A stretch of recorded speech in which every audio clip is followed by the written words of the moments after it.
জুলাই ফাউন্ডেশনের নতুন প্রধান নির্বাহী নিয়োগে সৃষ্টি হয়েছে বিতর্ক।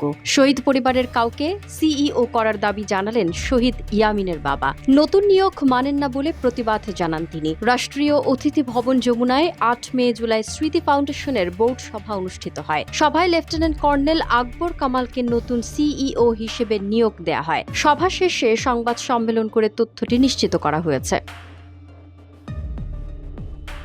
এদিকে সংবাদ সম্মেলনে এই নিয়োগের বিরোধিতা করেন জুলাই গণ অভ্যুত্থানের শহীদ ইয়ামিনের বাবা মোহাম্মদ মুহিউদ্দিন। তিনি বলেন, নতুন প্রধান নির্বাহী কর্মকর্তার নিয়োগ আমরা মানি না। প্রধান নির্বাহী কর্মকর্তা শহীদ পরিবারের সদস্যদের মধ্য থেকে দিতে হবে। তাদের মধ্যে যোগ্য লোক রয়েছে। তিনি জানান, বোর্ড সভাতেই আপত্তি তুলেছিলেন তিনি, কিন্তু তখন ফাউন্ডেশনের কোষাধ্যক্ষ তার সঙ্গে কড়া ভাষায় কথা বলেন। এর আগেই দায়িত্বে ছিলেন মীর মাহবুবুর রহমান স্নিগ্ধ। উচ্চশিক্ষায় সময় দেওয়ার উদ্দেশ্যে পদত্যাগ করেন তিনি। এখন থেকে তিনি ফাউন্ডেশনের গভর্নিং বডির সদস্য হিসেবে দায়িত্ব পালন করবেন। ২০২৪ সালের জুলাই আগস্টে সংগঠিত আন্দোলনে শহীদদের পরিবার ও আহতদের সহায়তার লক্ষ্যেই গঠিত হয় এই ফাউন্ডেশন।